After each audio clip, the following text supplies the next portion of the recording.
Cook TV. जादुई घड़ी। अरुण और उसकी दादी बाजार गई थी। तभी पास की एक गाय अरुण पर चिल्लाई, दादी दादी, गाय हम पर चिल्ला रही है और भूखी लग रहा है। हाँ अरुण, हम उस गाय के लिए फल खरीदेंगे। उन्होंने फल गाय को खिला दिया। अच्छा होता दादी अगर हम जैसे सभी जानवरों से बात कर पाते। कोई उन्हें बात करते हुए देखा रहा था। भाई, यह एक जादुई कलाई घड़ी है। जब तक यह आपके हाथ में है तब तक आप जानवरों द्वारा बोली जाने वाली भाषा को समझ सकते हैं और आप जानवरों से बात भी कर सकते हैं। सच्ची में धन्यवाद महोदय। अरुण वह जादुई कलाई घड़ी पहनता है। उसी समय कुछ लोगों के चिल्लाने की आवाज सुनी। कैसा शोर है कि लोग इधर उधर भाग रहे हैं। दादी देखो, वह हाथी का बच्चा उपद्रव कर रहा है। चलो चले और देखें। हाथी के बच्चे, तुम यहाँ क्यों आते हो और इतना उपद्रव क्यों करते हो? डरो मत, मैं आपकी मदद के लिए यहाँ हूँ। मैं कैसे समझ सकता हूँ कि आप किस बारे में बात कर रहे हैं? यह कैसे संभव है? इस जादुई कलाई घड़ी की शक्ति से मैं आप जैसे जानवरों से बात कर सकता हूँ। इस नगर में एक चोर ने मेरी माता को बंदी बना लिया है। मेरी माँ को ढूंढने में मेरी मदद करे। तभी अरुण का पिल्ला वहाँ आ गया। टॉमी, क्या आप इस हाथी के बच्चे की माँ को ढूंढने के लिए अपनी सूंघने की क्षमता का उपयोग कर सकते हैं? हाँ, मैं मदद कर सकता हूँ। अरुण, टॉमी और हाथी का बच्चा माँ हाथीनी तालाब में गए। रास्ते में उन्हें एक घंटी देखी। यह मेरी माँ की घंटी है। ऐसा लगता है कि जैसे हम आपकी माँ के करीब पहुँच रहे हैं। वे तीनों हाथीनी माता के घर पहुँचे। ये सारे फल खाओ और इस सारे पेड़ उस घड़ी में ला दो। तुम्हें मैं जो जो काम बताऊंगा वो सब करना होगा, तभी मैं तुम्हें भोजन दूंगा। उसने तुम्हारी माँ को पकड़ लिया होगा। आइए चले और बचाए। तुम दोनों उस चोर को दूर रखो, मैं तुम्हारी माँ को बचाऊंगा। ठीक है। हाथी के बच्चे और टॉमी ने चोर का पीछा किया। अरुण हाथीनी माता के पास गए। हाथी, हम तुम्हें बचाने आ रहे हैं, चलो यहाँ से निकलो। वे सभी वहाँ से चले गए। माँ, वे वही है जिन्होंने मुझसे बात की और उस जादुई कलाई घड़ी की मदद से तुम्हें बचाया। आपका बहुत बहुत धन्यवाद। इस कहानी से हमें यह सीख मिलती है कि हमें किसी भी जानवर को नुकसान नहीं पहुँचना चाहिए। शानदार हाथी। गोपाल एक हाथी और उसके बछड़े को पाल रहा था। हाथी गोपाल और अन्य लोगों के लिए मददगार था।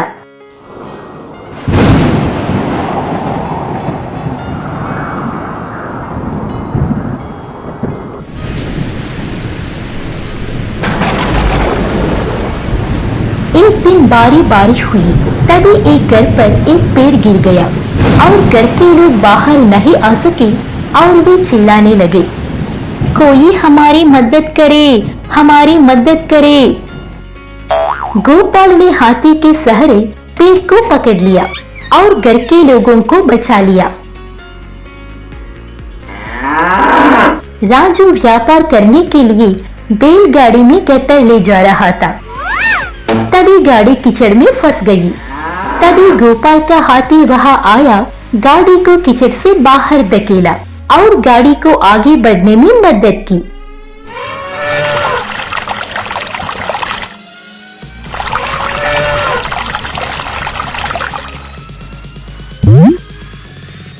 वहां के लोग समय समय पर हाथी को फल, नारियल, गन्ना आदि देते थे। अगर किसी अनजान व्यक्ति ने हमें कुछ दिया है तो उसे नहीं खाना चाहिए। अब कुछ लोग अपने खाने में पटाखा डालकर आप जैसे जानवरों को दे रहे हैं, तो आपको सावधान रहना होगा। जरूर, हम सावधान रहेंगे। एक दिन जब हाथी का बच्चा अकेला था, सोमू नाम के एक व्यक्ति ने नारियल में पटाखा डालकर बच्चे को दे दिया। हाथी के बच्चे ने किसी पटाखे की जांच के लिए नारियल को फेंक दिया। नारियल फट गया।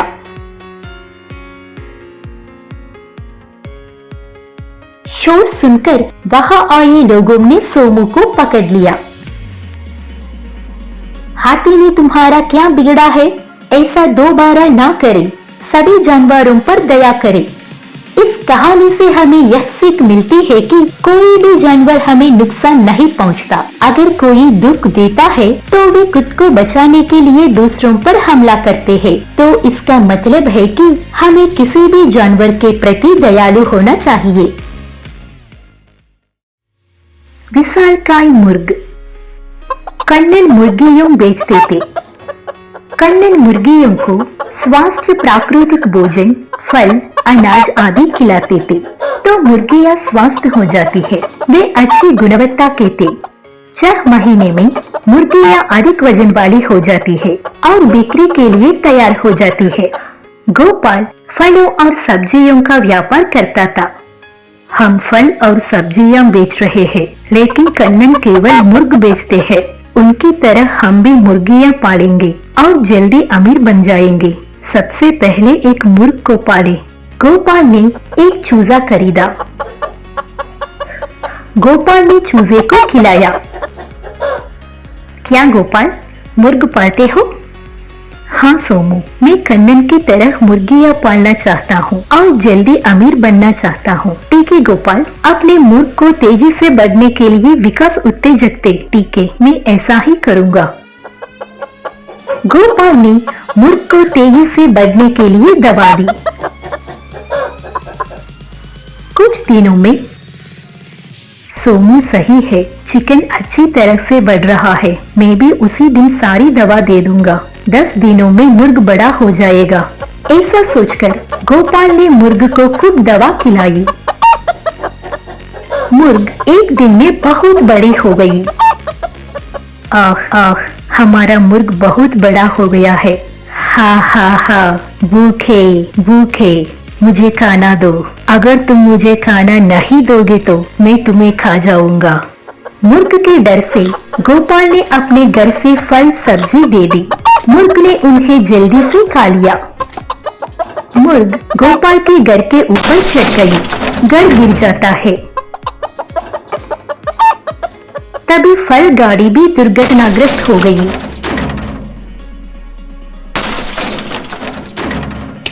मुर्ग ने पास के बगीचों को नष्ट कर दिया। यह गांव के लोगों ने देखा। गोपाल, हम आपके मुर्ग की परेशानी का प्रबंधन नहीं कर पाएंगे। चलो मुर्ग को जंगल में छोड़ दो। गांव के लोगों ने मुर्ग को जंगल में छोड़ दिया। इस कहानी से हम यही सीखते हैं, इसका मतलब यह है कि भोजन के लिए पाले गए जानवरों जैसे कि पक्षियों और मछलियों को स्वास्थ्य और प्राकृतिक स्वास्थ्य पदार्थ खिलाए जाने चाहिए। हाथी और उनके दोस्त। हाथी आमतौर पर जंगल के एक तालाब में पानी पीने जाते थे। तालाब के कछुए, केकड़े और मेंढक हाथियों के अनुकूल थे। दोस्तों, इस तालाब में पानी कम हो गया है तो हम दूसरे तालाब में जाएंगे। हम यहाँ फिर नहीं आएंगे। पानी कम होने पर हम यहाँ जीवित नहीं रख सकते, तो हमें भी दूसरे तालाब में ले चलो। ठीक है, ले चलेंगे। हम पर चढ़ो, हम वहीं गिरेंगे। हाथियों पर मेंढक, कछुए और केकड़े चढ़ गए। हाथी बल, हमें भी तालाब में ले चलो। आप कहाँ जा रहे हैं? मछली, अगर तुम पानी छोड़ दो और हमारी तरफ बाहर आओ तो तुम सब मर जाओगे। हाथी तुम्हें नहीं ले जा सकते। हे भगवान, यहाँ रहकर हमें मरना ही है। मछली, चिंता मत करो, हम आप सभी को सुरक्षित ले जाएंगे। हम मछली को अपने साथ कैसे ले जा सकते हैं? हाथी ने छोटी मछलियों को अपनी सूंड में पानी के साथ छीन लिया। अन्य हाथियों ने भी ऐसा ही किया। फिर हाथी दूसरे तालाब में चले गए।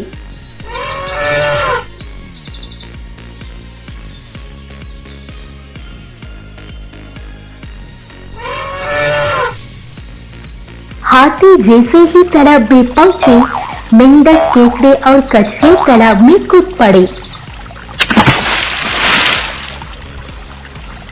हाथियों ने अपनी सूंड से मछलियों को पानी के साथ तालाब में छोड़ दिया। मछलियां भी खुशी से उछल पड़ी।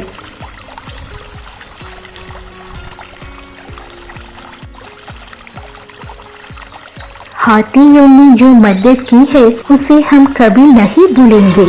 इस कहानी से हमें जो सीख मिलती है वह यह है कि हमें हाथियों की तरह दूसरों की मदद करनी चाहिए, न कि संकट के समय में सिर्फ खुद की नहीं। साइकिल चोर और जासूस कुत्ता। राजू काम पर गया और साइकिल से घर आया।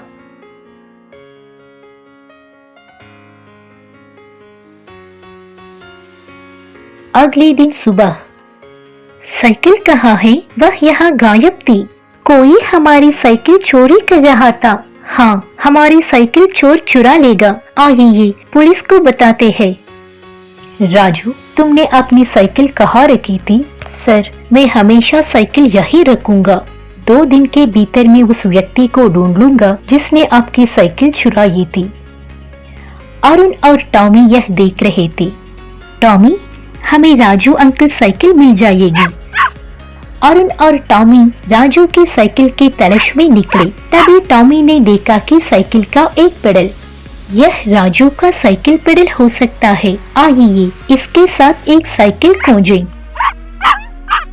टॉमी, रुको, यह साइकिल राजू की साइकिल नहीं है। इसके दोनों तरफ पेडल है।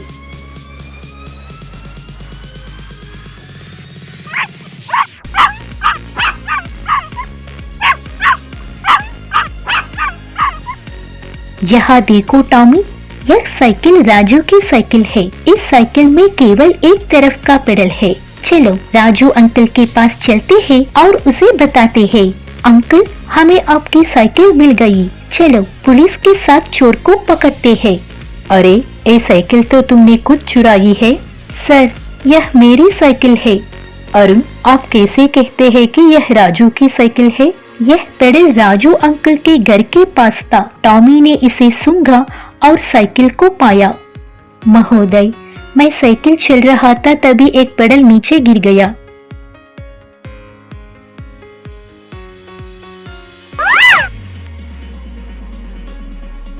इस पेडल से जो मैंने चुराया था वह इस लड़के को मिल गया है। अरुण, आप और टॉमी ने अपने शानदार जुनून से चोर को ढूंढ निकला। आपको हमारी बधाई। हाथी और गन्ना व्यापारी। एक बार 2 भाई शान और शौर्य एक साथ रहते थे। वे दोनों अपने खेत में गन्ना उगाते और उनको बाजार में बेच देते। एक दिन जंगल से एक छोटा हाथी खाने के खोज में वहां पहुंच आया। यहाँ आजा गज्जू, क्या चाहिए तुझे? जंगल में खाने के लिए कुछ नहीं है, क्या तुम मुझे कुछ गन्ने दे सकते हो? ये लो, इन गन्नों को खाओ। बहुत धन्यवाद, अब मेरी भूख मिट गई है। मैं कल तुम्हारे पास एक उपहार के साथ आऊँगा। अच्छा, देखते हैं कि वह उपहार क्या है। अगले दिन वो छोटा हाथी वहाँ 2 छोटे छोटे हाथी के दांत लेकर पहुँचा। इन सूंड को स्वीकार करो, इनको तुम अच्छे कीमत में बेच सकते हो।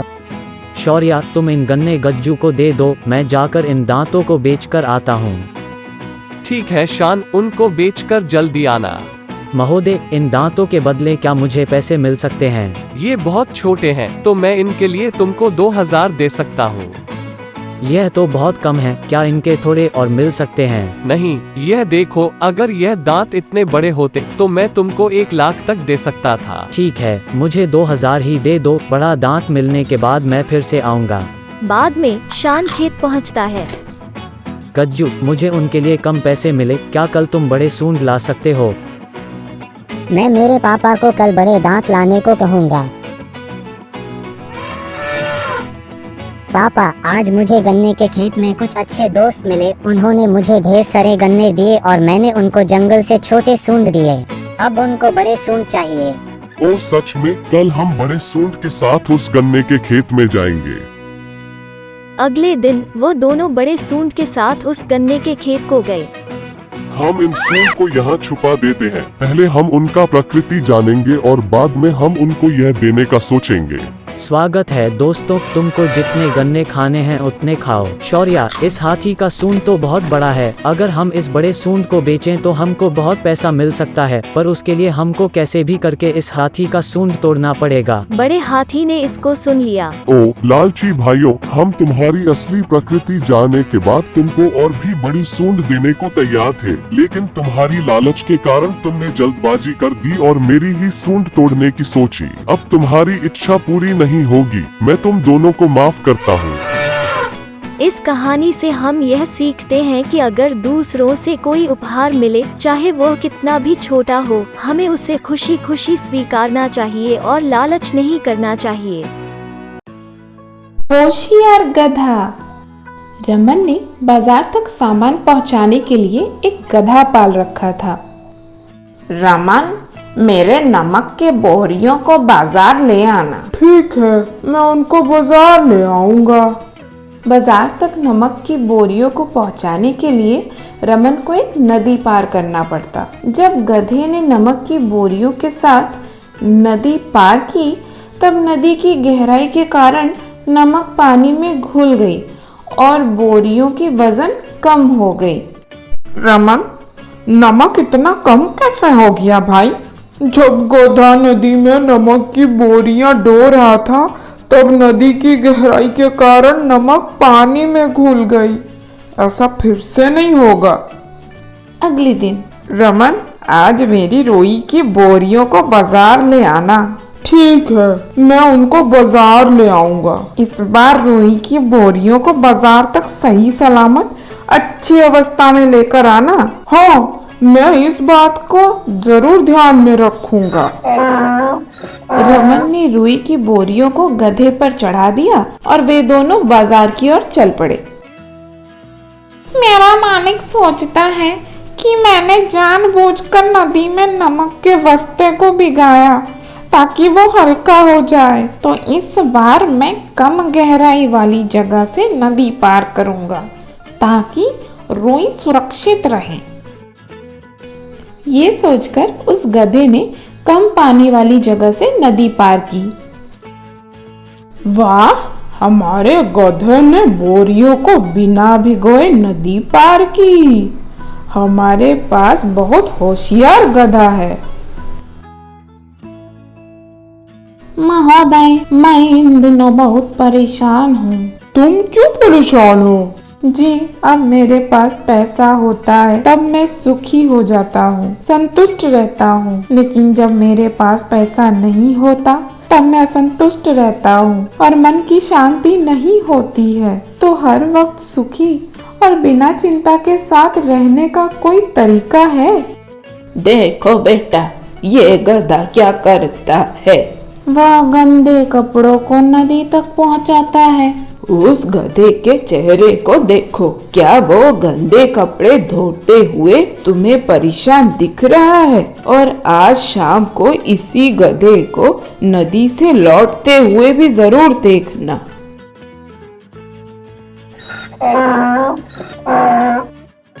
शाम को वही गधा उस नदी से धुले हुए साफ कपड़ों के साथ लौट रहा था।